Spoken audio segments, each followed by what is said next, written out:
पावकानः सरस्वती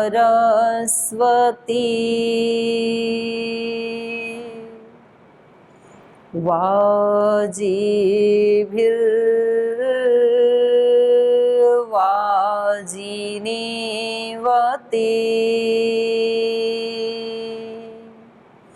यज्ञं वष्टु धिया वसु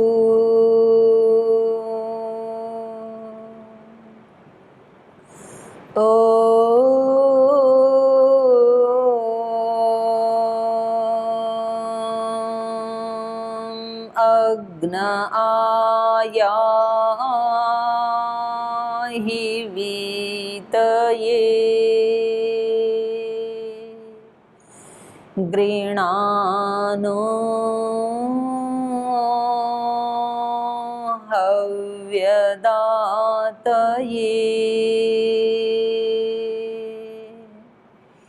निहोता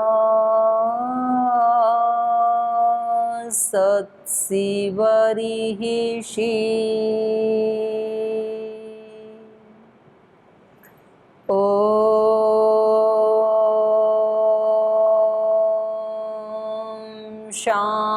शांति शांति शांति।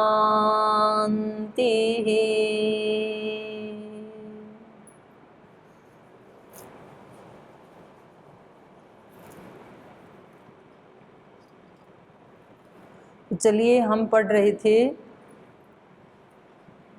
योग दर्शन के प्रथम पाद का, समाधि पाद का पहला ही सूत्र। तो अथ योगानुशासनम, अब योग का अनुशासन यहाँ से शुरू किया जाता है। तो योग क्या है? तो बताया योगस् चित्तवृत्ति निरोधः। तो यहाँ भाष्य नहीं पढ़ाएंगे, लेकिन मैं थोड़ा सा आपको परिचय करवाती हूँ कि यहाँ पर ये भाष्य में बता रहे हैं कि योग क्या है। तो इन्होंने कहा योग समाधि, योग का मतलब समाधि। सूत्रकार ने कहा योगस् चित्तवृत्ति निरोध। फिर इन सूत्रों के ऊपर भाष्य लिखा व्यास ऋषि ने। तो उन्होंने कहा योग क्या है? बोले योग है समाधि। समाधि क्या है? समाधि का मतलब समाधान, समाधि समाधानम। तो हमें जीवन की अलग अलग समस्याओं का जो समाधान मिल जाए उसी का नाम समाधि है। तो बोलिए ये समाधि लगती कैसे है, कैसे लगाएं इसको? तो बताया कि देखो हमारा जो ये मन है, चित्त है, इसको चित्त कहा यहाँ पर। इसकी 5 स्टेजेज होती हैं, 5 अवस्थाओं में रहता है ये। क्षिप्त, मूढ़, विक्षिप्त, एकाग्र, निरुद्ध। मन हम सब के पास है, लेकिन ये मन कब कब किस किस स्थिति में रहता है, कौन कौन से फंक्शन करता है। मैंने कल बताया था ना कि मन एक इस धरती की, दुनिया की, विश्व की, ब्रह्मांड की सबसे उत्कृष्ट मशीन है और बहुत ही जटिल मशीन है और बहुत ही सरल मशीन है। जिसको चलाना आए तो उसको तो निहाल कर देने वाली है ये, और चलानी नहीं आए तो उसको रुला देने वाली है ये। ऐसी मशीन है ये मन, और हम सब के पास है वो। तो हमें चलानी, ऑपरेट करनी नहीं आती है, किसी किसी को आती है, महापुरुषों को ऑपरेट करनी आती है। और इस मशीन की विशेषता ये है कि हम जो इसको यूज करते हैं, ये केवल इसका मुश्किल से 5 से 10% भाग है। बाकी इसका 95% जो भाग है वो हमारी अनुभूति में भी नहीं आता है। उसको अवचेतन मन बोलते हैं, सबकॉन्शियस माइंड। तो वो तो केवल समाधि अवस्था में ही हमें पता लगता है कि, लेकिन इसके ऊपर हमारा ये जीवन भी डिपेंड करता है। हमारे पीछे जो जीवन रहे वो भी इसी के अनुसार है, आगे जो आने वाले अनेक जीवन हैं वो भी इसी के ऊपर निर्भर हैं। तो देखो कितनी महत्वपूर्ण मशीन हमारे पास। आज हम जहाँ भी खड़े हैं, जो कुछ भी हमारे पास है, वो इस मन रूपी मशीन का हमने कैसे प्रयोग किया उसी का परिणाम है। और आज के 10 साल बाद हम कैसे होंगे, 15-20 साल के बाद कैसे होंगे, उसका निर्णय इस बात के ऊपर निर्भर करता है कि आज हम उसका प्रयोग कैसे कर रहे हैं। आज 15 सितंबर 2020 को इस मशीन का यूज हम कैसे कर रहे हैं, वैसा होगा हमारा आगे वाला 5-10 साल का जीवन, और वैसा होगा हमारा अगला जन्म। तो यहाँ पर कौन व्यक्ति बता सकता है किसी मशीनरी के बारे में जिसने कभी उसको यूज किया हो? कोई बता सकता है? तो महर्षि पतंजलि ने इसको जाना, हम तो जान भी नहीं सकते हैं, हमें तो पता ही नहीं चलता है। हम तो क्या बोलते हैं, बोलिए मैं ऐसे शब्द वहाँ बोलना तो नहीं चाह रही थी पर मेरे मुंह से निकल गया जी, मैं हाथ तो नहीं उठाना चाह रही थी लेकिन स्थिति ऐसी थी मेरा हाथ उठ गया। मतलब हम तो ये बोलते हैं हो गया, चोरी नहीं करना चाहता था लेकिन मेरे मन में ऐसे विचार आया, मैंने वो चीज़ उठा ली, होटल से मैं ले आया, बाद में भले ही पछताते हैं। तो हमारी तो स्थिति ये है कि हमें तो करते समय भी हम ये नहीं कहते हैं कि मैंने ऐसे किया, ये जिम्मेदारी नहीं लेते हैं, हम कहते हैं हो गया। लेकिन ऋषि कहते हैं कि ये वही करती है ये मशीन जो हम चाहते हैं, हमारा मन हमारे वश में, हम इसको जहाँ चाहें लगा सकते हैं, जहाँ से चाहें हटा सकते हैं, जब चाहें रोक सकते हैं, जब चाहें इसको एक्टिवेट कर सकते हैं। देखो कितनी अच्छी स्थिति। आज देश में आपको बहुत सारे तो ऐसे रोगी मिलेंगे जिनको जल्दी नींद नहीं आती है, बिस्तर पर जाने के बाद भी कम से कम आधा पौना घंटा लग जाता है करवटें बदलते बदलते, क्योंकि शरीर को तो हमने शिथिल कर दिया, बिस्तर पे डाल दिया, लेकिन मन को हम लॉकडाउन नहीं कर सकते हैं, उसको बंद नहीं कर सकते, वो चलता रहता है, तो उसको कैसे रोकें? तो अनिद्रा का रोग बड़ा व्याप्त है, और जिनको आता है उसको करना, तो जैसे हम भारत स्वाभिमान आंदोलन जिस समय चल रहा था तो रोज़ाना कम से कम 200-300 किलोमीटर की यात्रा होती थी।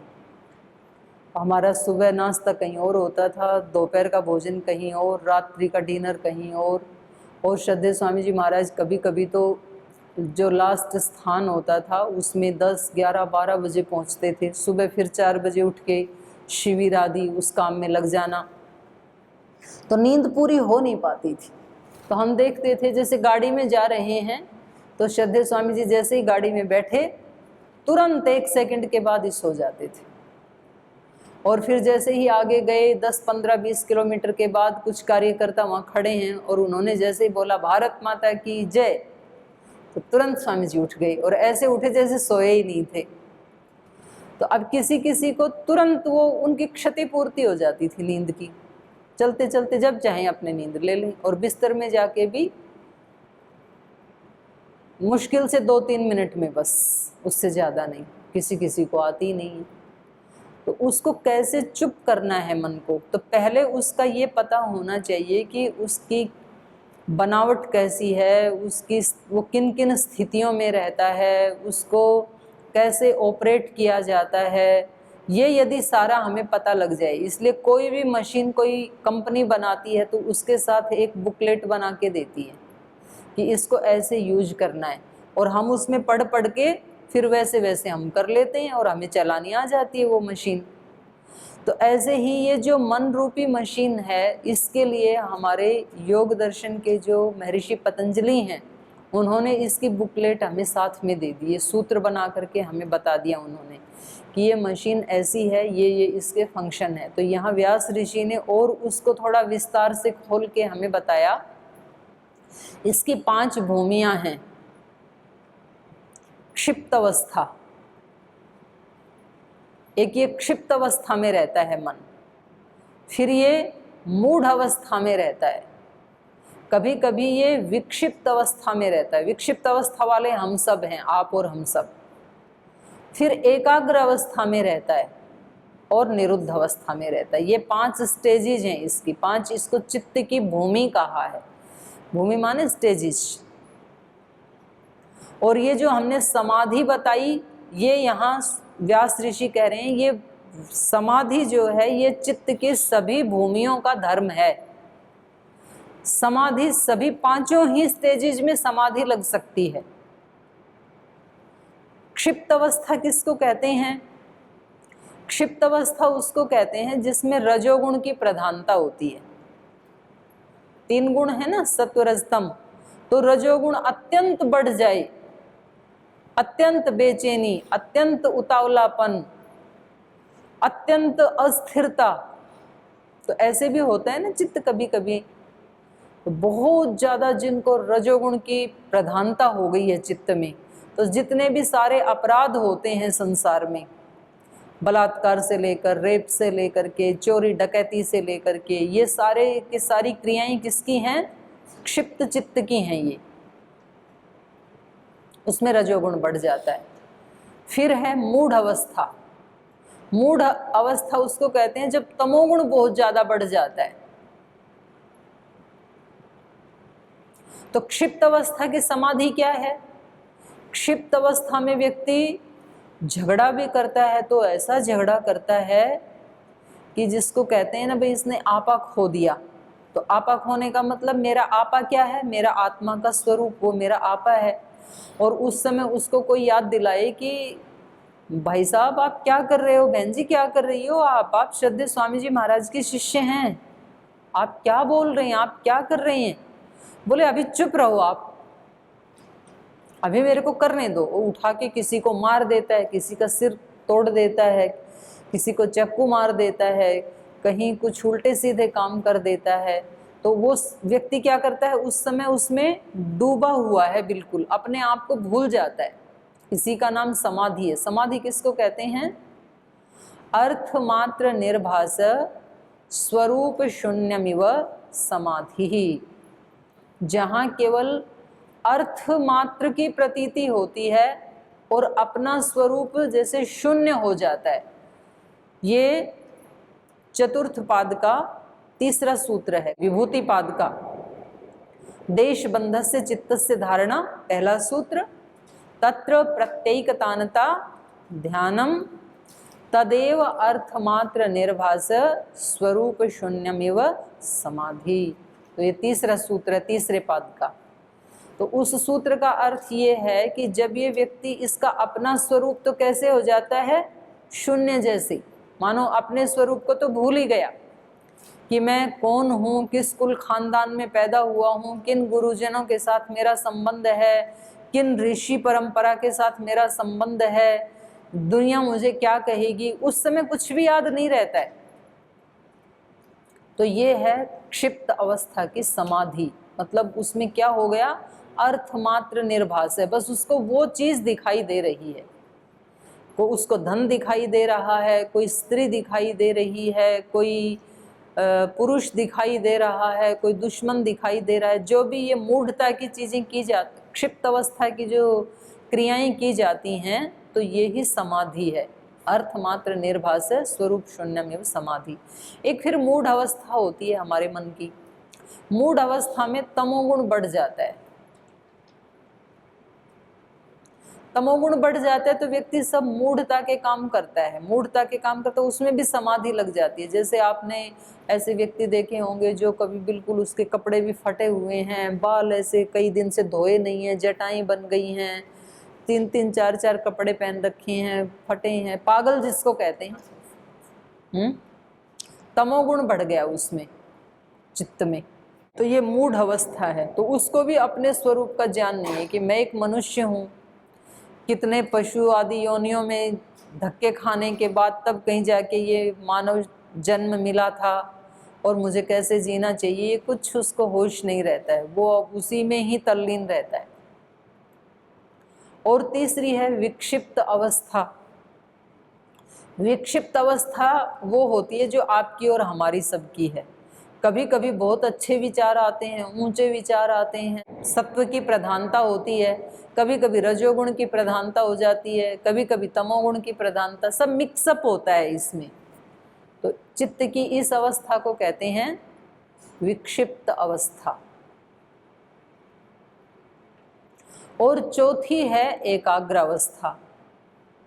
एकाग्र उसको कहते हैं जब कोई एक विषय हमारे माइंड के सामने होता है। एकम अग्रे यस्य अस्ति, कोई एक ही विषय आगे है उसके, उससे इधर या उधर नहीं जाता है। और ये एकाग्रता तब बनती है हमारी जब हमें किसी विषय में रस आता है। यदि रस नहीं आएगा, इंटरेस्ट नहीं है, तो एकाग्रता नहीं बनेगी। जब किसी बहन को कोई सीरियल देखने में रस आता है, तो ऐसे आजकल तो वीडियो बहुत बनाते हैं, वो सीरियल देख रही है और इधर रोटी खाती जा रही है, तो बच्चे ने वहां सब्जी की जगह पानी रख दिया, तो वो पानी में डुबो डुबो के खाती जा रही है, उसको ये नहीं पता सब्जी हट गई यहाँ से। ये कहते हैं चित्त की एकाग्र अवस्था। माने उसमें इतना रस आ रहा है कि उसको कुछ दिखाई नहीं दे रहा है। एक बच्चा जब खेलता है तो उसके सामने चाहे कितनी भी अच्छी चीज ला के रखो, वो उधर देखता तक भी नहीं है। दूध रखा है कि जो उसका मन पसंद की वस्तु है, वो उसमें डूब जाता है। तो जहाँ रस बहुत आता है उसको एकाग्र अवस्था कहते हैं, हमारी रुचि का जो विषय होता है। और फिर पांचवी है निरुद्ध अवस्था, जिसमें सब विचार रुक जाते हैं। ये बहुत ऊंची अवस्था है। ये अवस्था जब हम रात को गाढ़ निद्रा में सो जाते हैं ना, वो चित्त की निरुद्ध अवस्था है। बहुत गहरी नींद आती है, स्वप्न अवस्था नहीं, उसमें तो मन काम कर रहा है। और जब गाढ़ निद्रा है उसमें मन के सारे फंक्शन रुक गए। मन तो है लेकिन होते हुए भी न जैसा है, जैसे है ही नहीं मन, ऐसा हो जाता है। तो फिर हमारे सामने कितना भी बड़ा कोई दुख है, परेशानी है, कोई शत्रु है, कोई मित्र है, कुछ भी हमें पता ही नहीं चलता है। उस समय डिटैच हो जाते हैं पूरे संसार से हम। ये निरुद्ध अवस्था है। तो यहाँ योग में जो कहा ना, योग समाधि ही या योग चित्तवृत्ति निरोध है। ये समाधि तो पांचों भूमियों का धर्म है, लेकिन योग में 3 अवस्था में जो समाधि लगती है वो योग की श्रेणी में नहीं आएगी।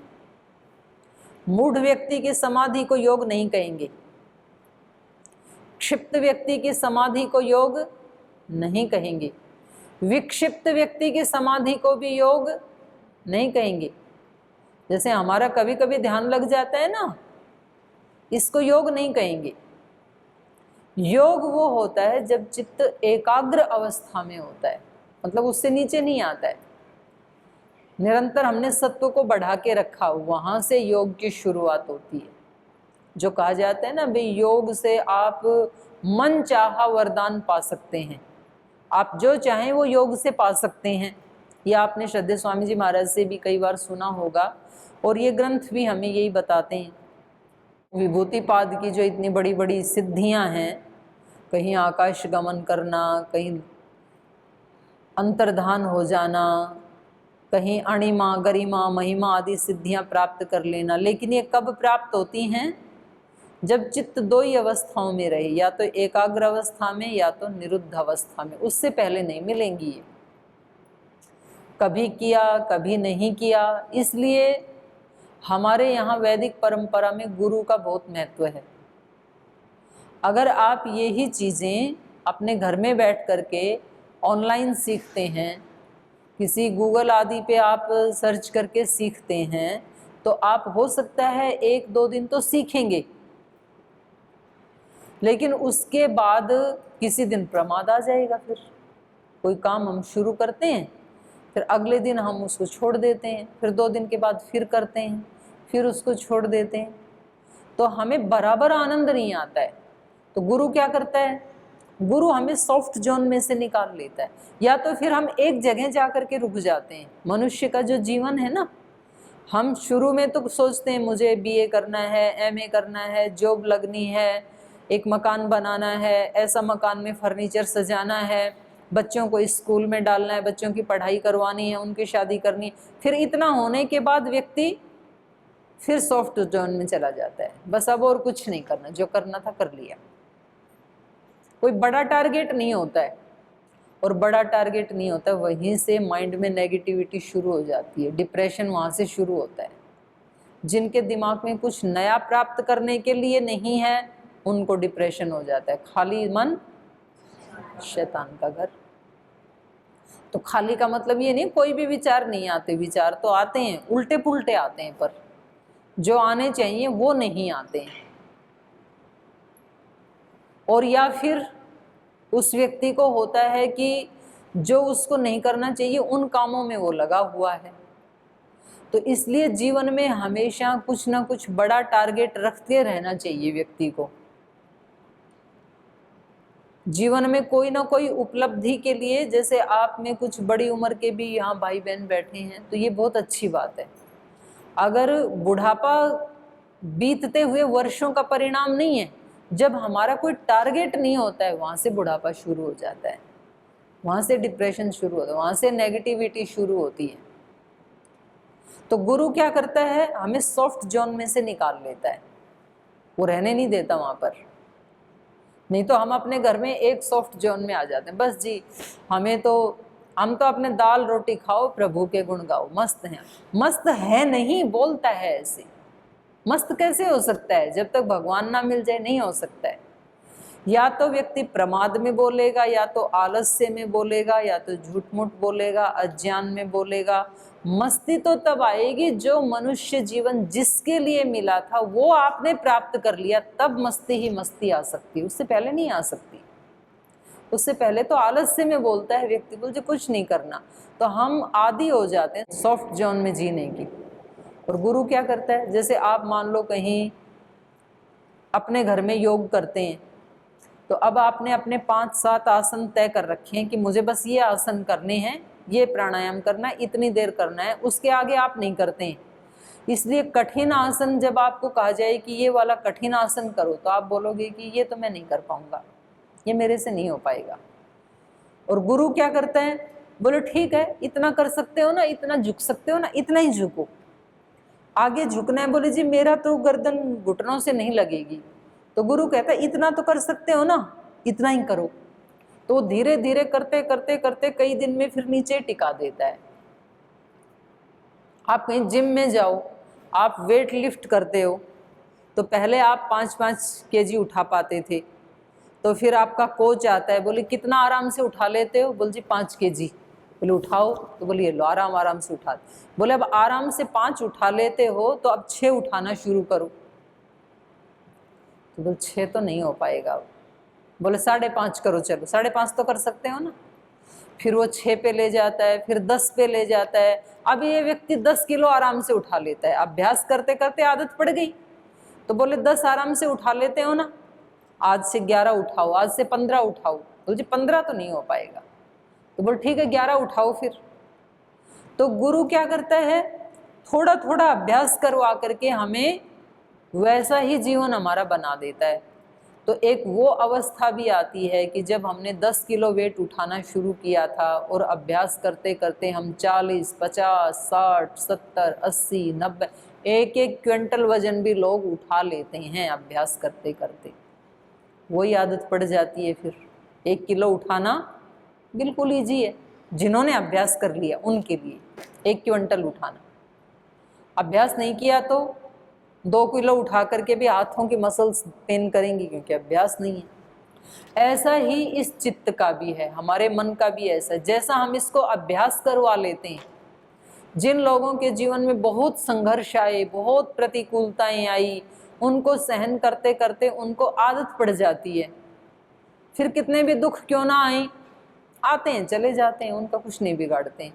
और जिसका अभ्यास नहीं है, उसको थोड़ा सा भी जीवन में कोई प्रतिकूलता आई तो तुरंत वो वहां से पीछे कदम हटाता है, पलायन करता है। फिर गृहस्थ जीवन में कोई प्रतिकूलता आई तो तलाक, फिजिकल बॉडी में कोई प्रतिकूलता आई तो डॉक्टर के समर्पित, चाहे फिर वो वहां से किडनी आदि चुरा ले। पर हम नहीं करेंगे कुछ भी, योगाभ्यास नहीं करेंगे, वो ही कर दे कुछ भी, हम भागते हैं फिर। तो अभ्यास करते करते कितने इसके उदाहरण दिए जाते हैं।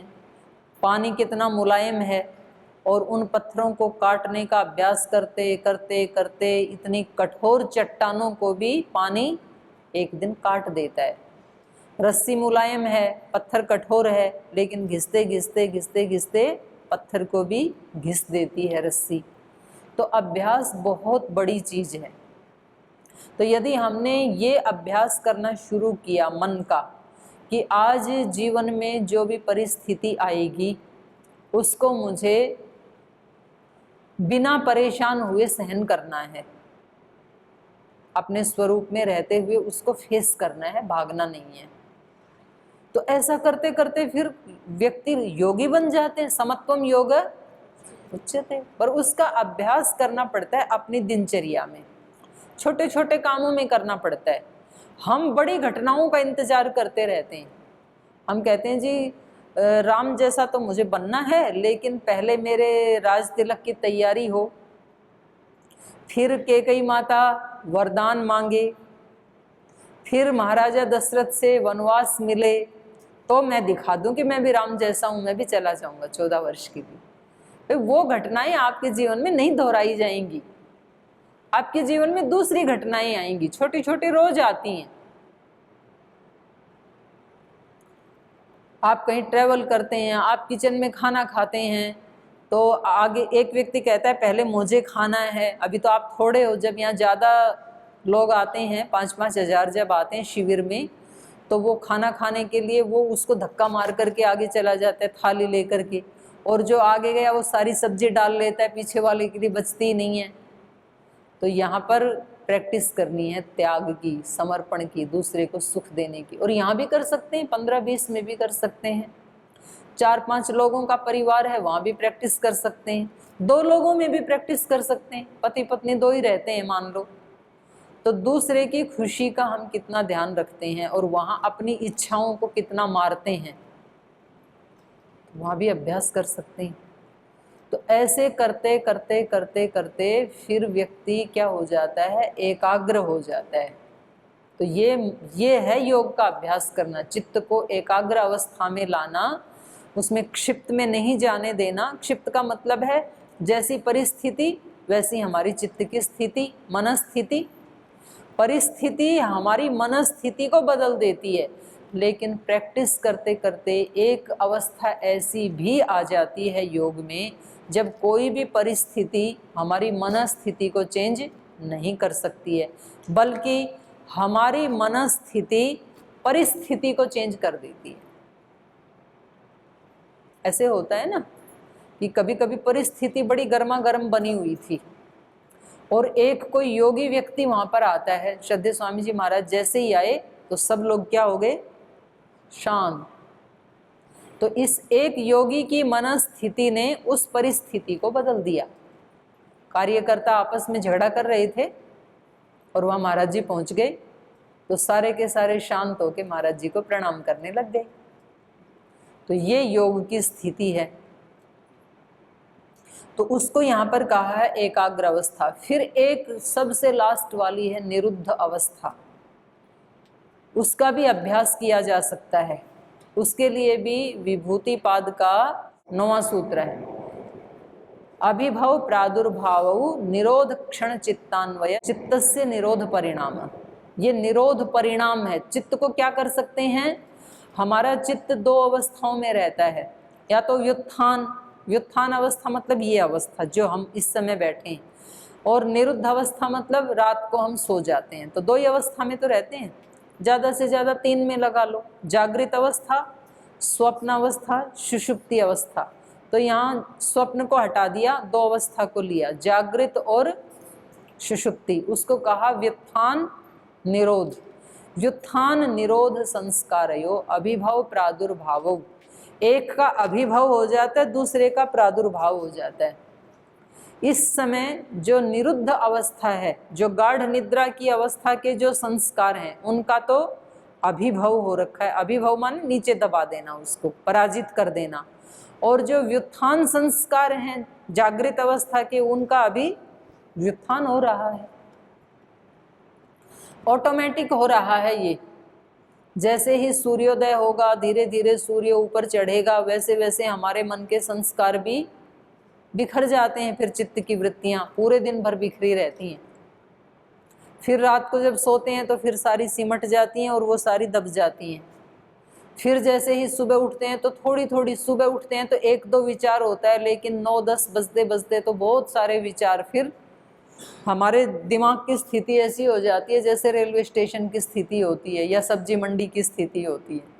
पता ही नहीं कब कौन सा विचार आ रहा है, उसकी आवश्यकता है नहीं है, एक दूसरे से टकराते रहते हैं, एक दूसरे को गिराते रहते हैं, ऐसी अवस्था हो जाती है हमारी।